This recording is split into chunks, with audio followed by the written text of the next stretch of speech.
In this session, we're going to invite some members of the Dubbo Bahai community to share their story that goes over quite a few decades now. So we have Nasser and Fazaneh and Sedghi online, and we have Allaine from Duncan family online as well. And we may have, in addition to Dubbo, we may have some members of the Orange and Bathurst communities as well. But we welcome the Dubbo friends. We look forward to hearing from you. So can I hand over to Nasser and Fazaneh for your story.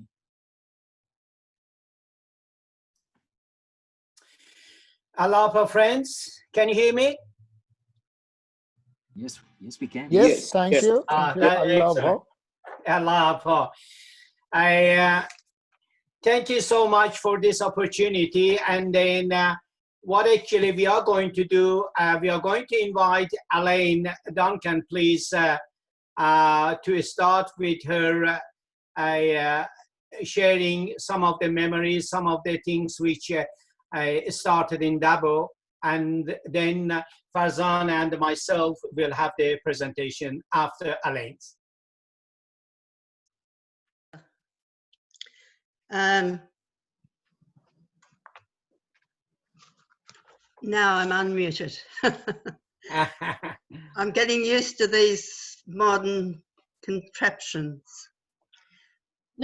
I first came to know about the faith just before my wedding.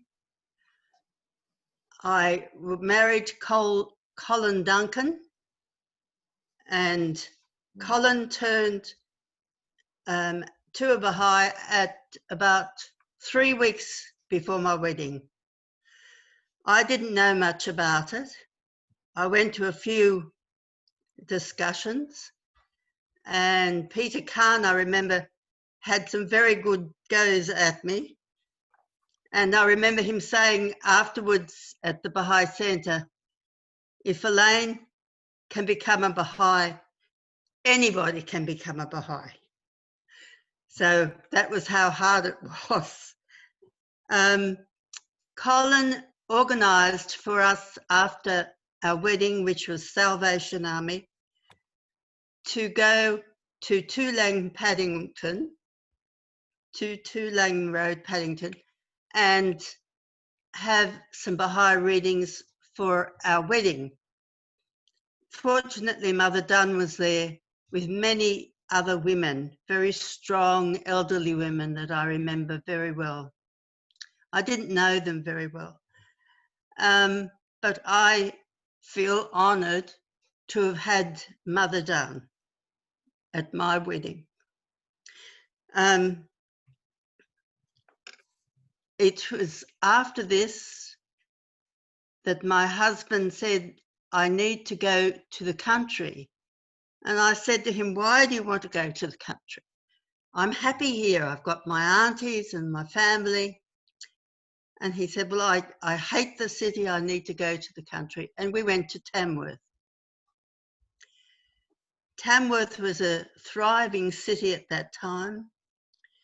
He was working in the Commonwealth Bank.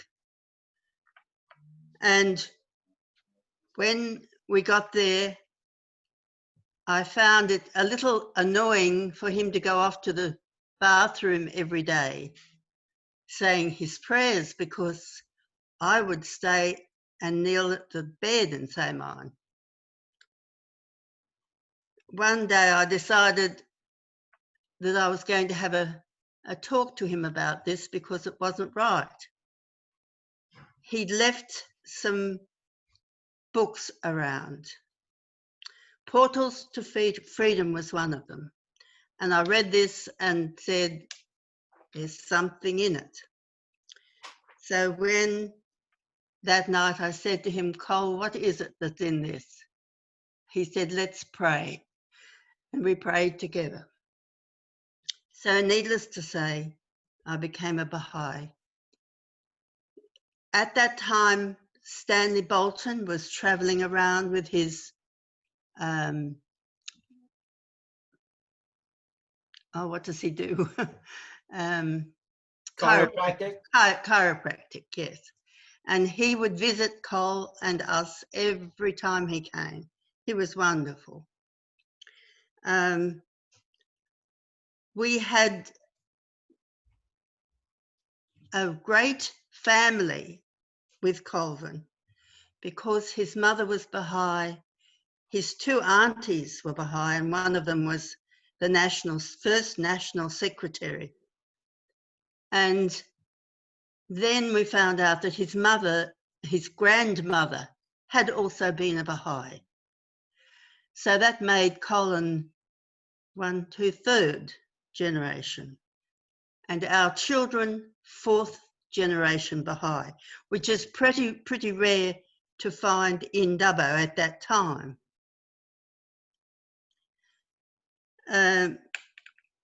We did a few extra curriculum. We put a big display in the library. The librarian was Jeffrey Smith's father, and he took home the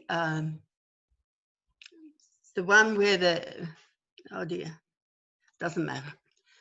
And he took a book home and said, everybody should have this in their library. And with that, Jeffrey Smith, his son, became a Bahai, one of the first Bahais in Tamworth. We had many visitors, wonderful. Enoch Olinga was wonderful. He went out to the Aboriginal station where they were. It was the old tip where they got all their things to build their homes with, and they loved Enoch. We had Hannah the Cause Collis Featherston. He visited us several times, and I was fortunate enough to be able to do interviews with them because I was working for the ABC at the time and interviewed them for the women's program.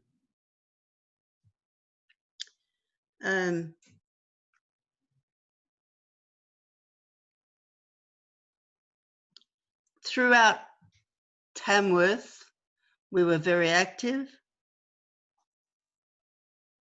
but my husband then became an accountant, went to accountancy business and then pulled out.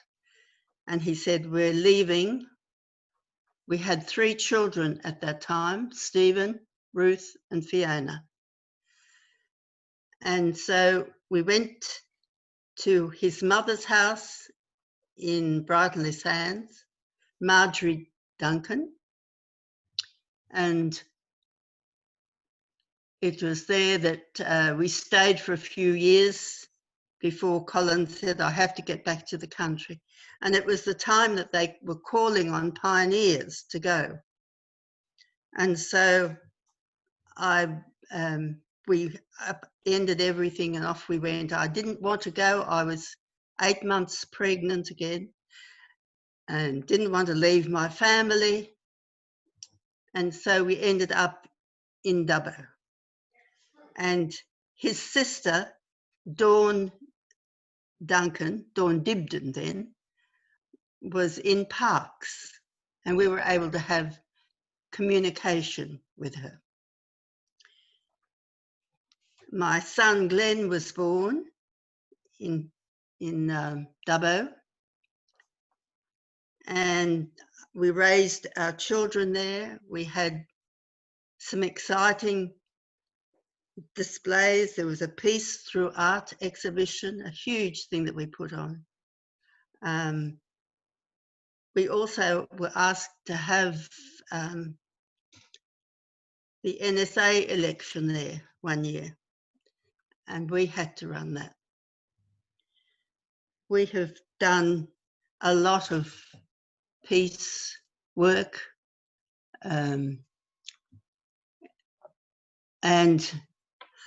I can see you laughing there, David, but I think I'll get off now and let the others have a go. It's been a wonderful trip. I have to go back to Dubbo, albeit a different house. but we'll get there. Thank you. Allaine, thank you so much. You know, you have so many friends on this session tonight who are listening to you and remembering your wonderful husband as well. So it's lovely to see you tonight, and thanks for He sharing. was very special. Thank you so much. I think now Nasser will take up the story of the Dubbo community from there. Thank you so much, Allaine. She's one of our really great treasure in our community, and then we respect her dedication so much, and we value her service not only at this age, and then as well as whatever she has done in the past. So valuable for our community. Friends, our presentation is going to be more or less, in particular, my presentation is going to be on Dubbo community in the past 50 years. Of course, Fazaneh is going to share some of our personal stories, how we ended up being in Dubbo. However, Dubbo Bahai community has an outstanding contribution in the past 50 years for the development of the Bahai faith in the regional country area, and has a rich history of community services, integration into the wider community, a strong connection with the media, and a dignified community in the public's eyes. Dubbo region Bahai community had and has so many dedicated Baha'is who have passed away and who declared in Dubbo and moved on to the different parts of Australia and overseas. And I would say changes in the community membership has been a big number. So much changes in the membership. It is amazing. Fazaneh and I, with our two young children, at the time Nabet was 3 and Nava 1, pioneered from Sydney to Dubbo nearly 34 years. We really were blessed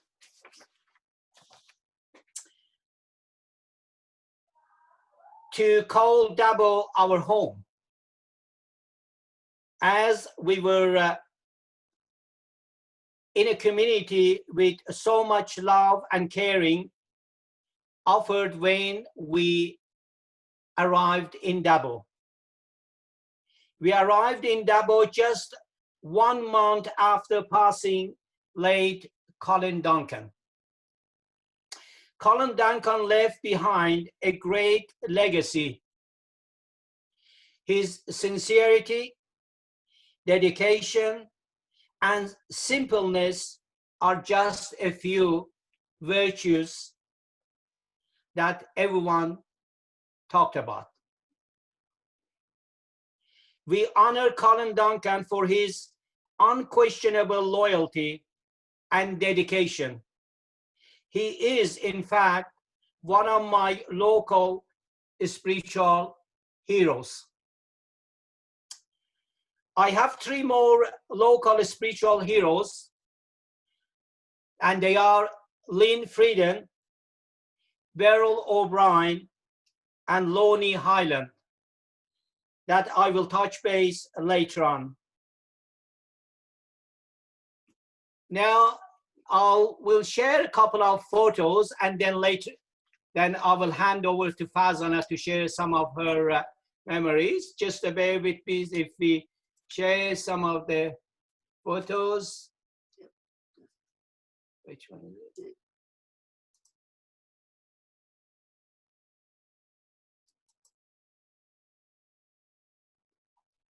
Great.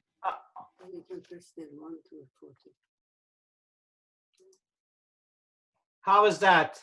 Yeah, we can see that fine. Thanks, Nasser. Go ahead. Okay, excellent. Now we can see Lonnie Highland and then Lynne Frieden. And this one is another of our local hero, Beryl O'Brien. And then I'll hand over to Fazaneh. We stop sharing and back to Fazaneh, please. Yeah. Hi, friends. Okay, let's see. We arrived in Sydney on 17 May 1984, directly from India as refugees, where we lived around 5 years as university student. At the time of our arrival, we were welcomed by two families from Parramatta Bahai Community, Khoshkhasal and Ishraqis. We never forget their hospitalities and kindness. As I was 6 months pregnant with our first child, Navid, we settled in Sydney and slowly were getting used to the new country and new environment. We managed to live in Sydney for around 3 years and had our second child, Nava. Then we had reached to a conclusion that we did not want to raise our family in Sydney, and pioneering to a country area was popping up in our minds on a regular basis. And we were trying to find out the ways to escape from Sydney. Then one of our friends, Shohre Mansouri, some of you know her, introduced us to a Bahai lady, Lynne Frieden, and we invited them to our place for a lunch. Lynne happened to be from Davao, and very casually, she said, come and visit us. A few weeks later, we jumped on XPT train to visit Davao. After arrival, we were picked up by Frieden's family, stayed overnight, and received a great hospitality. Next day, we visited Duncan's family too. Then we returned back to Sydney after a couple of days visit, and that was the turning point for us to make a decision. Do you want to say a few things now? Yes, sure.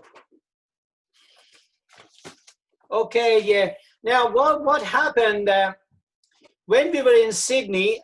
Fazaneh told about how we came to know Lynne and the name of Dubbo. And at that time, I was working in one of the warehouses for Meyer Grace Brothers. And then there was an industrial dispute, and then they wanted some of the people to be able to transfer to different stores and other places. And then I noticed there was a place called Dubbo. I had no idea where that place is. And then, but I had heard that there was a lady by the name of Lynne Frieden. She lived in Dubbo. And then we said, all right, I'll put my name for transfer to Dubbo. And then after a week or so, they told us that, okay, all the dispute is over, and then now no one is forced to go different parts. But I insisted that, no, I want to go to Dubbo. And then everyone up there, and they said, okay, you must be crazy. Dubbo is not a place to go. There's a bush, even there is no electricity up there. I said, no, we made our decision and then we got to go. Anyhow, it took another 2-3 months because they didn't have any position up here in Dubbo. And then somehow they mocked up a position. They said, okay, here you go, you can go now. And then it was just 1 month after passing of Colin Duncan, and then sometime in September, we packed it up, we landed in Dubbo. Okay, that was part of the story. Now, friends, I'm going to take, yeah, just please, yeah, share another one, yeah. After a month or two, we arrived in Davao with 2 young children, Nabil 3 and Davao 1-year-old. Everything took its own course and we never looked back. It was the best choice and the best decision we ever made, and we loved the place. We have been showered with blessing after blessing. We had a loving community, opportunity to integrate with wider community, much better environment for children, lots of opportunities to serve the faith and community. I think this is also important to mention that there are so many advantages for young families to settle in regional area. Our children never missed a good education and other sporting activities. We were so lucky to have parks, Fire Dog, Bailey's, and Windy's family with their children at that time. They participated in many children camp activities and managed to get them to participate in children and youth activities in Yerombo. Our children, Nabet and Nava, also did their youth year of service in India. Last few posts. With the COVID-19 pandemic affecting the lifestyle in big cities, this is a blessing in disguise. I would encourage those who can make a decision and move to country regional area, and you will find many opportunities. And of course, always Nasser says that Dubbo is the center of universe. And I always say that this is my hometown because we have been here nearly 34 years. And I call myself Dubboian. That's all.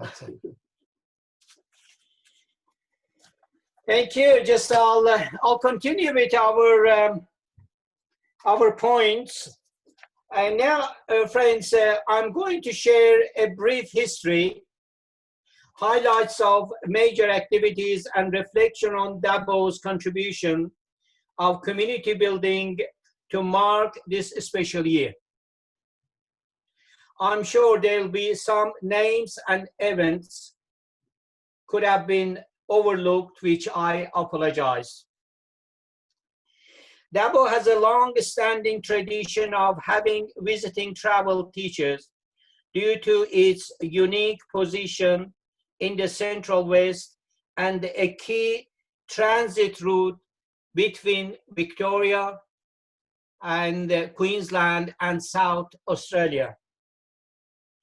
In recent years, Dubbo community has offered accommodation and other assistance to young travel teaching team to the Western region in relation to opening the development of new clusters to achieve the goals of the current 5-year plan. As far as I could find, a Bahai registered group was formed in Dubbo in September 1990, just 50 years ago. And Duncan family were one of the early settlers in Dubbo. The community kept growing, and in October 1978, the LSA of Dubbo registered as an incorporated assembly under the Companies Act 1961. The LSA first elected in 1978, and then the LSA members as an incorporated assembly members were Richard Frieden, Lynne Frieden, Allaine Duncan, Colin Duncan, Mary Fish, Norman Meek, Carol Meek, Barry Gillies, and Edward Kimber. And then we are fortunate to have Allaine with us, and as well as Lynne, she lives in the States, and Barry Gillies as well we have in Dubbo. A very first unit convention held in the Central West region was in 1978 in Davao.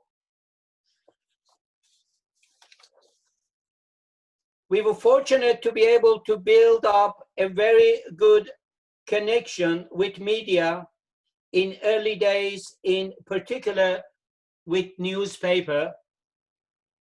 And we are able to, and we were in fact, to get published any newsworthy articles, community news, and news related to the persecution of Baha'is in Iran. And then let us share some of the pictures and articles.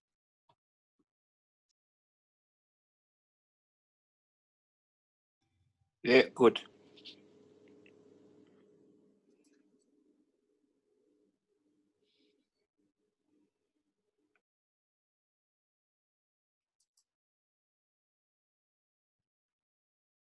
Okay, these are the articles and newspaper cuttings, just so we can, you can see numerous, absolutely, actually so much we have.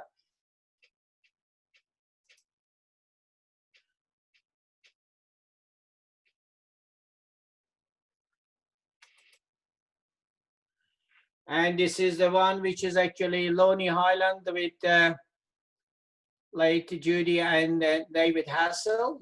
All right, these are some of the photos at the Fazaneh shop, just displaying some of the Baha'i material, and then as well as this. Is it clear now? You can see the sharing? Yes, thank you. We can see. Yeah, okay.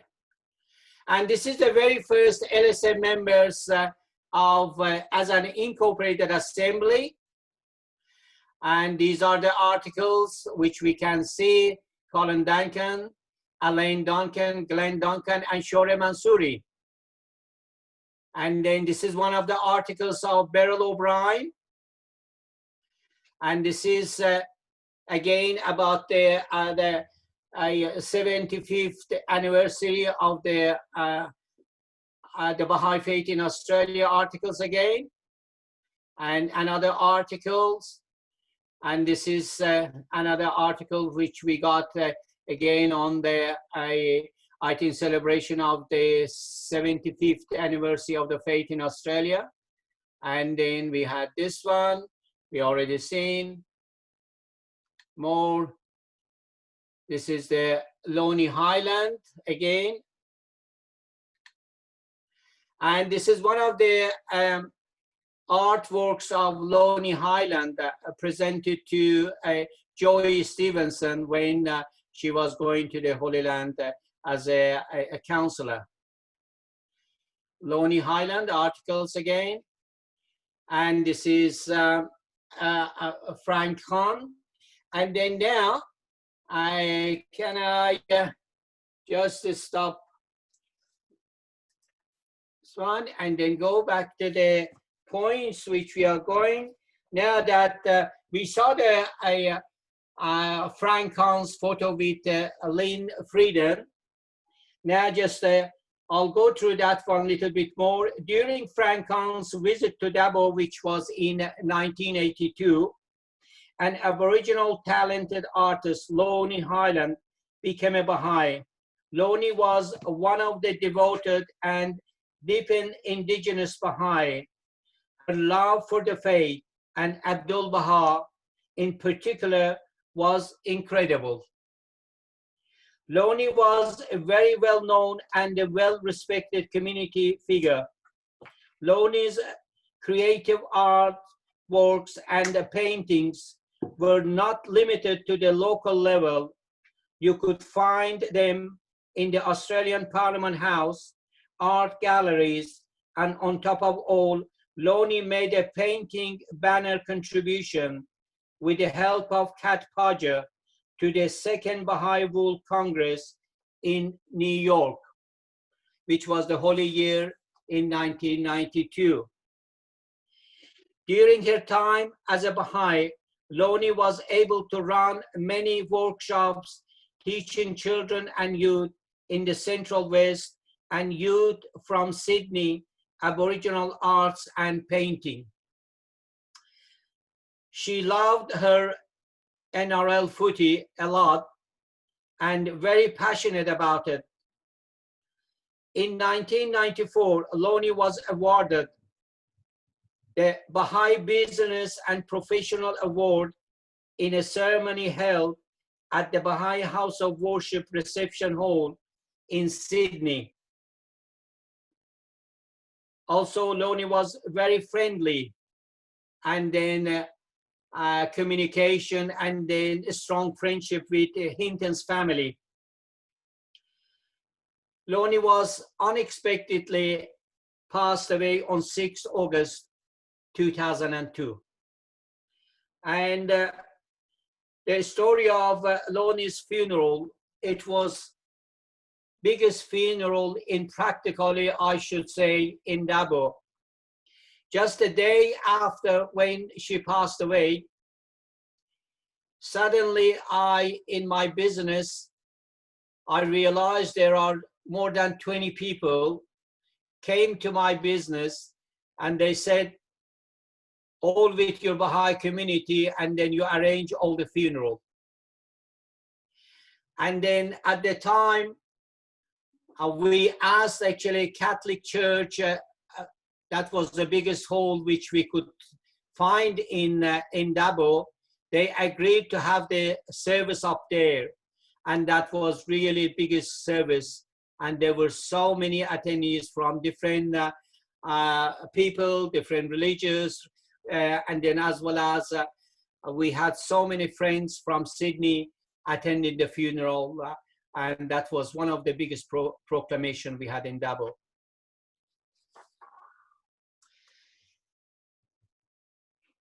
In October 1985, Bahai Community organized a youth camp at the Frieden's farmhouse for the youth in the Central West and Sydney. And then I'm sure in late 80s and 90s, lots of youth from Sydney area, somehow they have visited Dubbo or participated in many functions, youth gathering in Dubbo, and this was one of them. In 1985, Beryl O'Brien from Wellington became a Bahai. Beryl, and she was a very experienced journalist and started investigating the Bahai faith in 1972, and took her 13 years to become a Bahai. She was a pure soul, very deep in the faith, her life, her profession, and particularly whatever she had were dedicated to service and the faith. Bahai writings were a source of her inspiration. Beryl was from a large and well-known family in Wellington, and she was only Bahai in her family. Beryl passed away in a tragic car accident on 8th of March 2005. Beryl's funeral was attended by over 400 people, one of the biggest funerals in Wellington, and many paid befitting tribute to Beryl. And we really, in Dubbo community, and as well as Fazaneh and me personally, we miss Beryl a lot. In the past 10 years or so, we were fortunate to have Francis Avent to settle in Wellington, and Adam and Magda Weir with their 2 young children. Francis and Magda did so much in Wellington for running children classes, devotional meeting, and much more, and building the really strong community in Wellington. Francis moved back to Queensland over a year ago, and Adam and Magda just recently, they have moved to Tasmania. Therefore, we need some Baha'is to be able to settle in Wellington as well. Now, a little bit about Lynne and Richard Frieden. Lynne, originally from Parks and Orange area, was introduced to the faith by Boltons and then declared in 1961. Lynne's parents, Merle and Colin Cole, also became Baha'is around 1972 in Orange. In 1969, Lynne and Richard purchased the Stanley Bolton chiropractic in Orange. In 1997, Lynne and Richard moved to Dubbo and joined the Duncan family, where the Bahai community in Dubbo started to grow, and established their own chiropractic practice in Dubbo. Frieden family's contribution to the growth of the faith in Dubbo has been outstanding. The family left Dubbo during 1991-1992 for the USA, Richard's home country. During their time in Dubbo, Lynne was the LSA secretary, and Lynne left behind a great legacy. Her Baha'i activities as a LSA secretary was outstanding, full of love and dedication. She was so well organized and never overlooked anything to do with the affairs of the faith.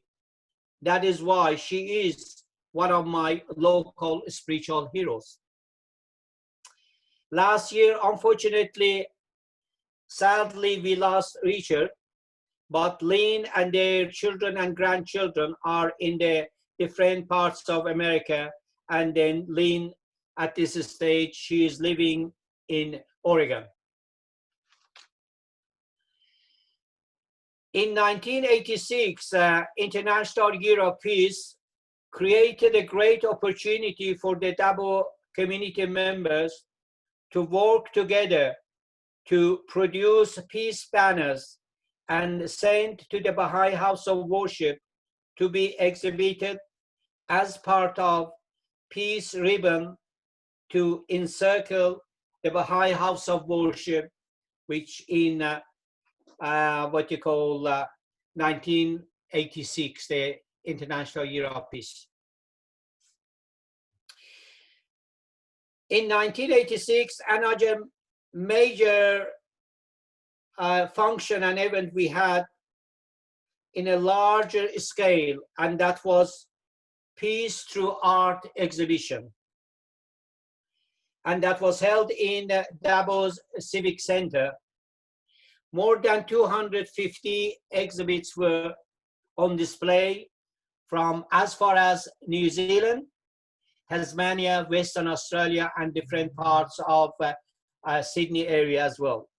Ruth Park, our own Dubbo's talented artist, played a leading role for the arrangement. The event created a great publicity in town for the work of our community. Peter de Vogel, and also president of UNICEF from Sydney, and many local dignitaries were part of the opening ceremony of the function. Also in 1986, Dubbo community presented a beautiful ceramic work of lotus shape a work of Ruth Park to the NSA of India as a gift for the opening of Lotus Temple in New Delhi.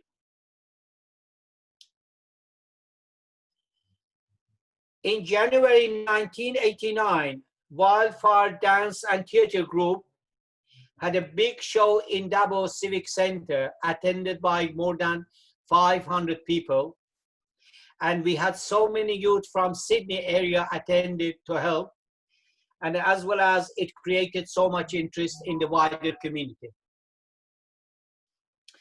In 1989, Bahai Community sponsored a seminar on literacy and environment held at the Orana Education Center. And then a large number of participants and the lecturer attended, and then it gained a great publicity as well as a community service. We had in between 1990 and 1994 successful summer school held in Davao, and we had so many participants from Sedghi area and as well as our own Central West area. We had so many presenters like Bijan Samali, Allaine and Mona Water, and then Hinton's family, and as well as Peter and Louis Windier, their specialty on really just a comparative religious study of Christianity. And then these summer schools, I'm sure just many young people and their friends in the region as well as Sedghi area, they have very fond memories. One of the biggest and outstanding contribution of Davao Bahai community in relation to community building and creation of room for interaction with different community groups and cultures was the introduction and running of the Multicultural Festival in Davao. The very first one with the humble start started on 19 November 1994, and then we organized this function year after year for 11 years. I have to pay a special tribute to Keith Park, who passed away a few years back, who was very enthusiastic for running and organizing of the festival, and he chaired functions for a few years. Then, in a special function in 2005, because the festival had come so huge and successful, every year more than 500-600 people attending the event, we had to hand it over voluntarily to the Davao City Council to take it from there.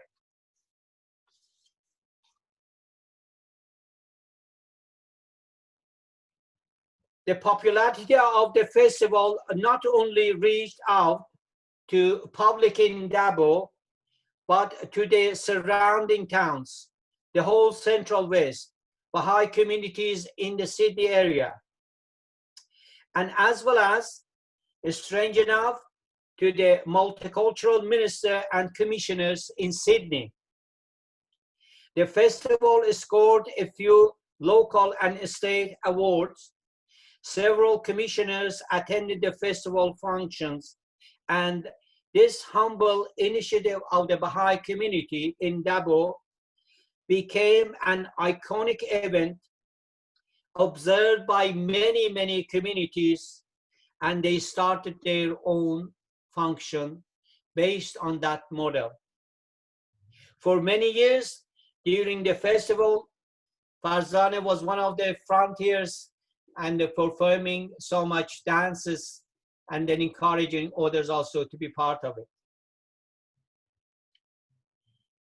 Now, friends, in 1997, we had the biggest proclamation teaching project in Davao, and that was College Federation Teaching Project. A shop was hired for 1 month in a good location in the CBD area. This was set up as a project information center. A 14-seat minibus was hired to transport participants and volunteers to different parts. Over 10,000 flyers were printed for the letterboxing.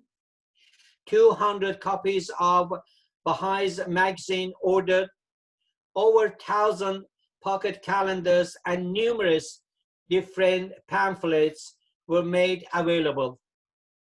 A great deal of volunteers from the region and Sydney participated, all catering provided by our community, a special common accommodation rooms at the sports center made available for all the volunteers, a full page of newspaper ad and many media coverage, including a few TV and then as well as TV coverage, newspaper, and the project was created a great deal of interest for the profile of the community, and this project was created many interest and inquiries and later on follow-ups.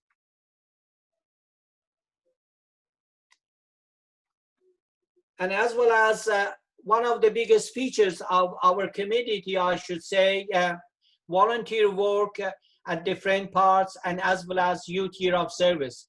Right from Allaine Duncan, she served at the World Center, and Stephen and Dagmar Duncan, and then as well as Daniel Park and Cassandra, Faida, Nabet, Sedghi, Nava, Sedghi, Naomi, all of these youth, and then they did their youth year of service either in Pacific or Indian Bahai Temple as well.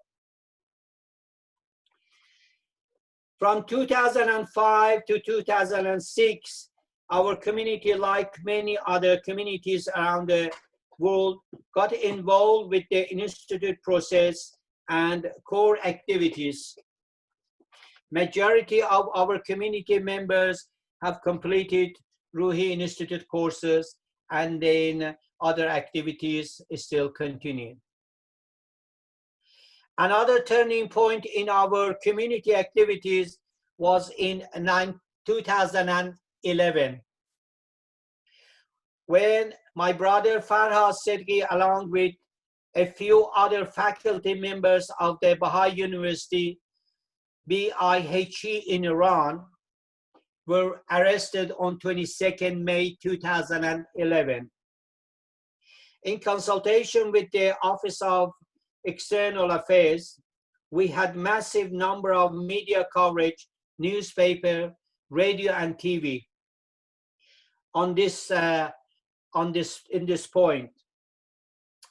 We had a great deal of support from our federal Member of Parliament, Mr. Mark Colton, and as a result, when Mark Colton was invited to attend the screening of a documentary film called Education is Not a Crime in Canberra, based on real stories of banning Bahai youth from higher education in Iran, written and directed by a Canadian-Iranian non-Bahai filmmaker, Mr. Mike Colton, and then Mrs. Gay Bradman, two MPs, on 16 March 2015, jointly sponsored a motion in the federal parliament to support the largest religious minority, the Bahai faith in Iran. At the same time, the chief editor of the AAP, which he was from Davao and then very friendly with the Bahai faith, in the Parliament House, he released a statement, and within a minute, media release covered by all the major media outlets, TVs, and it was amazing. From during 2013 and 16, our community continued with the cluster development and core activities, and including JY started running by Dr. Taid Qudusi, and it was very successful. Taid is from Canada, and after 3 years serving in Dubbo, he returned back to Canada. And in 2017, on bicentennial of the birth of Baha'u'llah, we managed to run a few activities, including public screening of the film on Baha'u'llah's life, display material on the public in the CBD area, and a reception attended by the Davos mayor and a few other local dignitaries. Anton Clark was at the time in Dubbo. He was one of the so hardworking and dedicated Baha'i. And then he did a lot during that bicentennial of the Baha'u'llah's birth in Dubbo. And then after a year, he got married and moved to Windsor area. So friends, this was some of the highlights of our Baha'i community in the past 50 years. And then this is practically end of my presentation on the Baha'i community. If there are any addition, other friends from the region or different parts, they would like to add it, or if they have any other questions, please. Nasser, thank you so much. That's been a splendid overview of your activities, such intense activities in your city over a number of decades. And we have no doubt that everybody in Dubbo is aware of the Baha'i teachings because of the efforts of yourselves and your community. I know there are some other people online who are from Dubbo or from surrounding country towns, and we'd love it if you'd come online and say hello. You don't need to go into a long story, but this is a lovely opportunity to say hello to you. So can I invite you to come and join us online?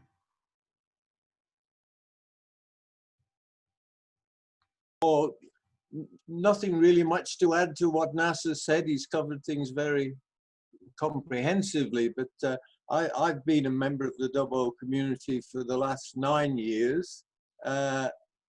Purely in terms of my residence, but as I said last week, my work is in Mudgee, so I spend most of my time in Mudgee. But the activities that we have been involved with in Dubbo have been really wonderful, and certainly the activities for the bicentenary celebrations for the birthdays was very special. I personally always have a thank you to the Sedghi family, because I think round about the turn of the century, Narbet wanted to go to Yerambul to attend the Education for Peace program. In those days, Narbet was a very quiet, shy boy. You may not believe me, but he was. And he wanted someone to go with, so he approached my son Colin, who lived in Mudgee. And up until then, Colin had been a dutiful son who attended Baha'i things, but I think it was more to please Dad.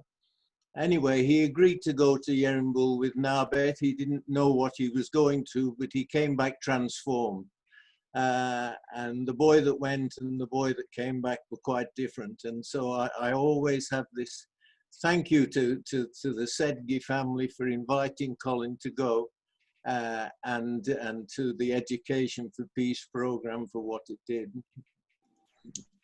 Well, thanks for that, David. That's great to bring some spirit life to those stories as well. Now, Tamara, you're online. Would you like to say hello? And Mojde, would you like to come and say hello from your community as well? Hello. Hi, Nana. I'm Allaine's granddaughter. I never got the chance to meet Colin Duncan because he passed away before I was born. but I've heard many wonderful stories from Dubbo, from my father, and I shared some of the things that were said tonight with him. He really enjoyed them. It was really nice to see even the story that Kath shared. I realized that he was one of the babies being bottle fed in that story. So yeah, it was really beautiful, and thank you all. And I think it just really shows like what Abdu'l Baha says, that the country is the place of the soul. I think Dubbo is really like that unique place that especially exemplifies that. Yeah. Thanks, Tamara. Now, look, where are you now? I'm living in Canberra at the moment. I want to say to Mr. Fazaneh, thank you for your presentation. So lovely. I remember we came in Dubbo as a family group in Multicultural, I believe. That is fantastic. Good memory. Thank you. Thank you, Rui. Thank you. And Morshteh, what can you share about your family's experience in the country? Have you got a camera? Margaret is there. May I please request Margaret Anderson to say about Bathurst, please? Margaret, you've been nominated to talk about the Bathurst community. Okay. Yeah, well, there have been Baha'is in Bathurst since 1977 or 78. I'm not sure whether it was late 1977. Peter de Vogel came back from Belgium. And Kay had pioneered over there. He was the secretary, and then he pioneered to Belgium and then came back again and moved here to Bathurst. Got a job at Mitchell College. I think the first Baha'is who came here before them were a couple called John and Carol Coram from Orange, in response to a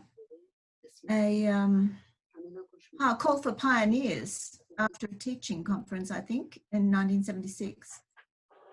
Don't know whether any of the Baha'i people who were online knew the Corams. They were here for about 7 years, and then they moved off to the ACT. And during that time, they invited the Myers to those two couples. Invited the Myers, oh jeepers, to come and give a talk on in the International Year of the Child in 1979. I think, but I think there really isn't enough time to sort of go through any of that stuff. I have a very few photos that I could show you of things that happened in Bathurst. Small fry, I guess, compared to what's happened in other countries. Yeah, we should be able. This is a caravan. This caravan was owned by the Morleys, and the Friedmans and the nice to have this information display, and this is in Russell Street in Bathurst, and I think that's probably Carol Coram. I don't actually know. I've just deduced that this is the caravan because there was one mentioned about something they were going to do, and it looks like it's the 1970s, and I know that's Russell Street in Bathurst. Photo that Roz and Bashir Gabriel, I think, are online tonight. They were going to try and be online. And this is a photo that from their time when they were in Dubbo, because they were in Dubbo and they were in Bathurst. And where else were you? In Albury and some other places around here. So that I'm not quite sure which one is. I can see various people there. A whole bunch of people there from Dubbo that there's David and Kathy, Bailey, and Samkin now, and the Jacksons. Mrs. Jackson. No, Miss Jackson. Betty Jackson. Betty Jackson, who came as the secretary to Joy. Mm-hmm. That we heard last week. Allaine in the middle. That Roz will be able to tell you more about that if she. Are you there, Roz? No, she sent this photo anyway. Okay, this is the first local spiritual assembly in Bathurst. So we have Mehran Ali Akbari and Ashford, Mark Ashford. Yes, and Masood Ali Akbari and Peter Vogel and Bashir Gabriel, and this is Annalise de Vogel and Ross Gabriel and Judy Ali Akbari and Jocelyn Ashford and Misha. Yeah. So that's, and Kay de Vogel was the other member, but she mustn't have been there when they took that photograph. And I think that was from the actual night of the formation, which was in October 1978. 1988. 1988. Very sorry. You're right. Yeah. Thanks very much, Ross. And this is also a photo of a youth meet that the Baha'is at that time organized here in Bathurst. And I think some people came over from Mudgee, maybe people from Mudgee will recognize their children. I'm not sure. There's Roz in the middle anyway, and the two Ali Akbaris, and that looks like Bashir at the back. I'm not sure who the two young ladies are at the front there. But this is, on the back of the photograph, it said Youth Meet, October 1988. So, and they held two youth meets like that, 1988 and 1989. What else have we got here? And these are the Ashfords, I think, I've deduced, looking from the other photographs. Yes, it is. Also from the time of that youth meet. And this, in 1992, was when Agnes Wooten came through showing her paintings. Agnes Wooten came from Queensland, and she was traveling around to teach the faith and teaching the faith through her paintings. And this was an article that was in our newspaper about Agnes Wooten and her paintings. And it was this was the bicentenary year when of the passing of Baha'u'llah. So Betty Jackson and Thelma Palmer, that's also in that same year, a library display. And I have a mystery photo here. I don't know what this is. The Baha'i conference on Mount Panorama that was held there. And it looks like it's the 1990s, but there's no other information about it. And I can't recognize, I don't know who from Bathurst is in it. I recognize a heap of people, but I don't know what the conference was. Maybe someone who's there might know. Sim Khoshkasal, who's in the middle there. And Judy Hassel, David is probably there somewhere. And that is Fazaneh. Yes, Fazaneh Sedghi is there too. Is that her there, I think? I remember seeing her in there. It's small, actually. I could make it bigger. I should make this bigger. Yeah, I remember that was a very big conference, yeah. Yeah, I was wondering who these people, that's not Devi Alagia, is it? I know they were Devi and Ratna Malagia were here in Bathurst as well in the 1990s. Yeah, that's correct, but that is not them. But that is correct. Yes. Okay, I didn't think that was them. But there's Jeff Smith just to the right. Yeah, that is Jeff Smith and his wife. Yeah. Oh, okay. Yeah, these two. And then. Yeah, there's Fazaneh there. The other people are mostly they are from Sydney. That is as well. Hedayat is there. Hedayat, here at the top. Yeah. Yeah, and Steve Parkinson and Shirley Gowdy and lots and lots of people. So anyway, someone never write on that what they think that conference is. I'd be very grateful. And this is Cheryl M. Taj and Simon M. Taj, who lived in Oberon, and for 5 years, after the year lapsed in about 1990, like the assembly was formed in 1988 with when Roz and Bashir were here, and then it lapsed about 1995, I think. Is that right? I've got it written down here, but I'm just trying to remember it anyway. I'm not going from my notes because it'll be quicker if I do it this way. Anyway, the Lithgow and Oberon and Bathurst used to hold feasts together, and they also, during that time, they organised, along with the religious groups in Bathurst. I think it was their initiative, and they approached the other religious groups and held a World Religion Day. And I think this was inspired by something that was done in Dubbo. So there's, you know, the influence of Dubbo again, being that big sister assembly, I guess. So for 6 years, 5 years, 6 years, they had this World Religion Day or service in Bathurst. Yeah. And Cheryl and Simon were very much part of that, and the Alagias and Christine Armstrong, who was living here, she became a Bahai in Bathurst. And I don't know who this man is. It might be Tim Ma. He was a Bahai who came from the United States and lived here for a couple of years. If somebody knows who he is and can tell me for sure if it's Tim Ma, that would be really useful.